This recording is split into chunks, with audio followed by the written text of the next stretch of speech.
আজকে শেয়ার করছি খুবই সহজ ও ঘরোয়া স্বাদে একটি রেসিপি, বুটের ডাল দিয়ে ডিম রান্না। কম উপকরণে অল্প সময়ে তৈরি করা যায় এমন এই মজাদার তরকারিটি ভাত, রুটি বা খিচুড়ির সাথে দারুণ লাগে। বুটির ডালের ঘন স্বাদ আর ডিমের নরম টেক্সচার মিলিয়ে তৈরি হয় অসাধারণ একটি ডাল রান্না। তো চলুন দেখে নিই। প্রথমে আমি এখানে কিছু বুটের ডাল নিয়ে নিলাম, আর এই ডালগুলো কিন্তু আমি খুব সুন্দরভাবে ময়লাগুলো বেছে দোকান থেকে নিয়ে আসার পরে কিন্তু কিছু ময়লা থাকে এক্সট্রা, তো সেগুলো কিন্তু বেছে সুন্দর করে আমি এখানে ধুয়ে নিচ্ছি। তো আপনারাও কিন্তু অনেক সময় ফ্রেশ ডালও পাওয়া যায়, তারপরেও একটু বেছে নেওয়াই ভালো। তো এখানে আমি ডালটা খুব সুন্দরভাবে ধুয়ে নিচ্ছি হাত দিয়ে। তো আমি দেখিয়ে দিচ্ছি কীভাবে ধুচ্ছি।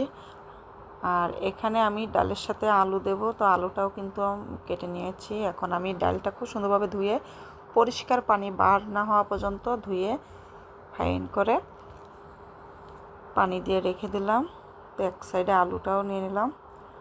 তো এখন যেটা করব, ভিডিওটা লম্বা হলেও আমার ভিডিওগুলো অবশ্যই আপনাদের জন্য খুব ইজি হবে, যদি দেখেন তাহলে খুবই ভালো লাগবে। তো আমি ডাল আর আলু একসাথে দিয়ে পরিষ্কার পানি দিয়ে সিদ্ধ করে নিলাম। কোনো কিছুই কিন্তু এখনও মশলা এখানে দেই নাই। সিদ্ধ করার পরে আমি একটা সাইডে রেখে দিয়ে আমি ফ্রাই প্যান দিয়ে দিলাম চুলাতে, আর চুলাতে দিয়ে ফ্রাই প্যানে তেল দিয়ে দিলাম। আর তেল দেওয়ার পরে আমি পেঁয়াজটা দিয়ে দিচ্ছি। এখন আমি দিয়ে দেব প্রথমত এখানে কয়েকটা লং, এলাচ, দারচিনি। তো এভাবে দিয়ে একটু নাড়াচাড়া করে খুব সুন্দরভাবে তারপরে হালকা করে একটু বাদামি কালার চলে আসলো আর স্মেলটা বার হলো, তারপরে কিন্তু আমি দিয়ে দিলাম আদা বাটা, রসুন বাটা 1 টেবিল চামচ করে।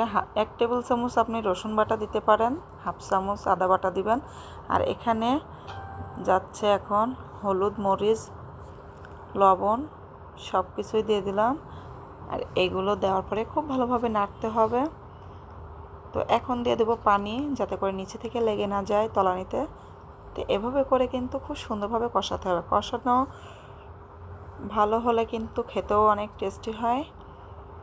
তো আমি দেখিয়ে দিচ্ছি কতটা সুন্দর হয়েছে। আর এভাবে তেলটা উপরে চলে আসার পরে আমি ডিম সিদ্ধ করে কিন্তু ছিলে রেখেছিলাম এক সাইডে, তারপরে এখানে দিয়ে দিলাম সেই ডিমগুলা।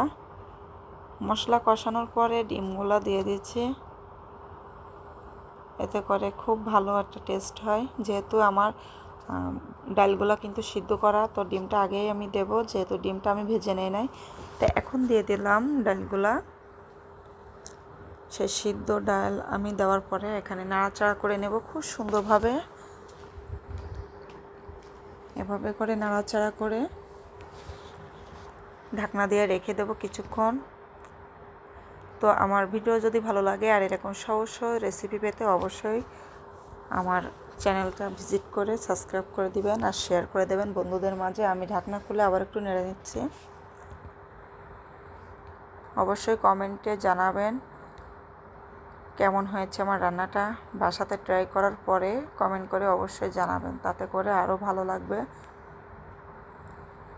ডালটা কিন্তু আমরা খাওয়ার পরে খুবই মজা হয়েছিল,